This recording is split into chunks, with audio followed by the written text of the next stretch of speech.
In this lecture, we'll implement our first algorithm for determining whether a string is a palindrome. Here is what we've come up with so far following our design recipe. In this first algorithm, we reverse the string and then compare that reversed string to the original string.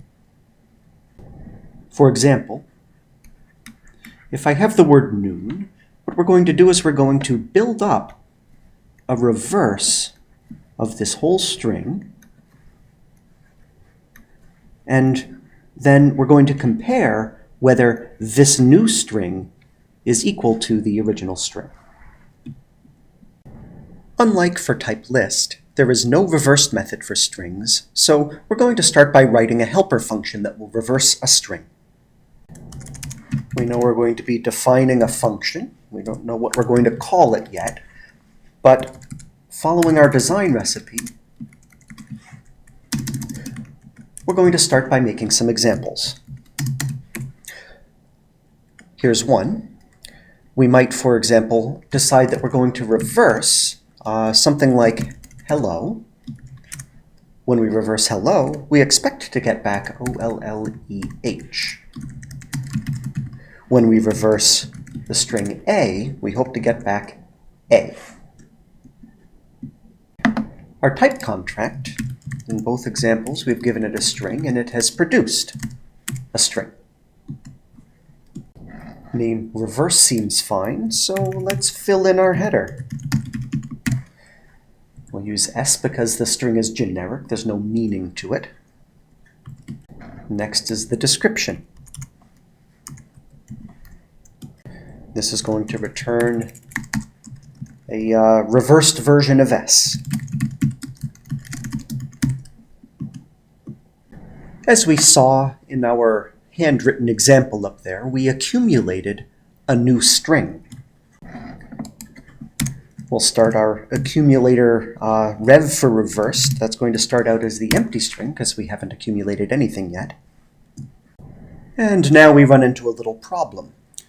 What we did in our example by hand is this was the first character we grabbed, this was the second character we grabbed, this is the third one, and this was the last one as we copied them over to the new string.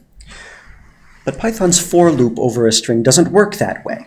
So we're going to modify what we wrote slightly. Instead, we're going to start with n as the first character, and what we'll do is we'll just write it in our accumulated string, and it's going to end up at the last character. Then we're going to grab the O and we're going to prepend it, and then the second O and prepend that, then the last n and prepend that to our accumulator. So we're following roughly the same approach, we're just doing it from the other end.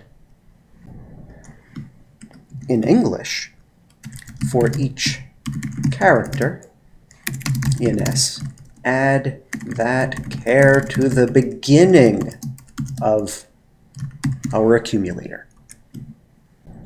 Now that we have that description, the algorithm is almost directly translatable to Python.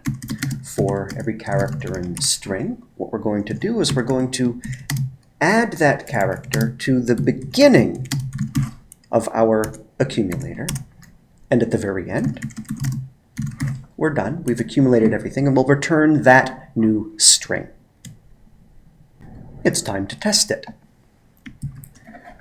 Let's go and run our module, save our program, and copy over our two doc tests. And they indeed do what we hope they would do. Now that we have our reversed string, what we want to do for is_palindrome is we would like to reverse S and compare it to S. That's the result of whether it's a palindrome. So what we want to know is, hey, when we reverse S, is that equal to S?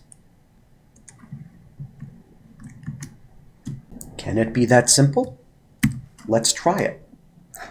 We need again to run our module and then try out our 3 calls on is_palindrome.